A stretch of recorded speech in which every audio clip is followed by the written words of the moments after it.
Welcome everyone to a different kind of breakdown style video actually, a Cyberika. I want to say Cyber IKEA, but there's no E. Cyber IKA, I don't know. Someone's going to have to tell me in the comments. A Cyberika breakdown style video.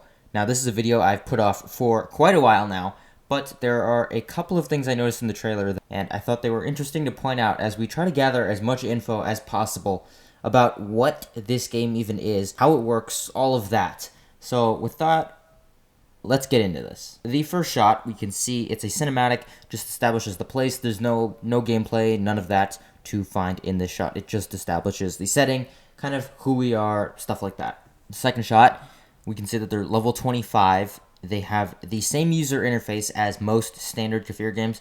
Going left to right, there is the inbox, crafting, inventory, and then we can see the hand, attack, and then swap. We know this swap is a little different from a couple of the normal traditional, like say your offhand where you put your food or something like that. As we'll see later on in a couple of other shots, the buttons are very similar to Frostborn, as the hands are on the leftish side, not the right, like LDUE. Now, right here, two buttons at the top, hit points and radiation.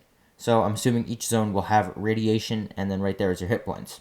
Next shot, they are level 32, and they have two different quick slots right here, and the swap icon is still visible. So whatever this is, it must be something totally different than your offhand, since we can totally see these two buttons being the extra pockets, and that icon still visible. Now right here, the character has a force field, but we can also see that icon indicated in the top left corner. And right over here, the character screen going from left to right. And then right here we have augmentations.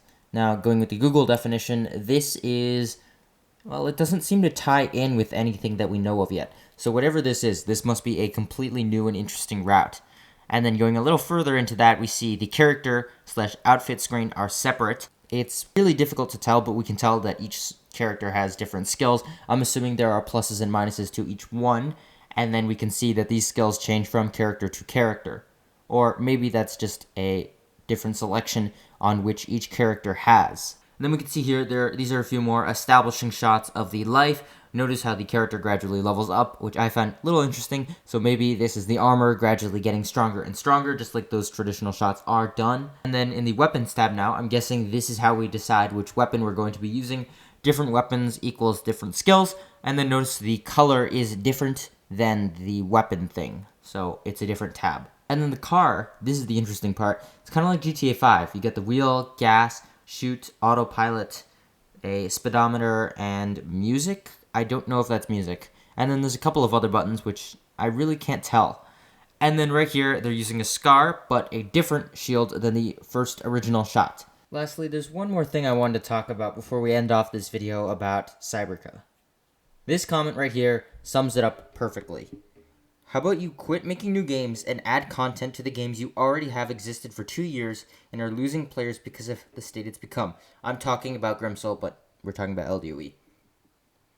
And then we have a quote right here. And that, I feel, is the complete sentiment around this game, and what I feel like the game is going to struggle to overcome. Kefir is adding more and more games to this catalog of library, and while I definitely agree with, as you've seen some of my other documentaries, the one about Frostborn, stuff like that, that more games are interesting. We're looking for content that comes out of the new games. Now, this game in particular, I do see a couple of things that really make it stand out from the rest, like that car, that drive scene. That is different. We haven't seen that in any other game of this genre. So that's what I think is going to make this game pop. But I really do think that this comment is definitely worth digging a closer look into, because this is what I feel like is going to really shadow this game. We don't have any information on when or if there's going to be a beta test, if it's going to be like a beta like LDUE or a beta like Frostborn or any of that, but I will probably make videos on whenever that happens. Just interested to hear what you have to say about this little teaser that we have now. If we go onto their Facebook, there are a few ads, but they don't give us too much detail. So here they are right now. Nothing major.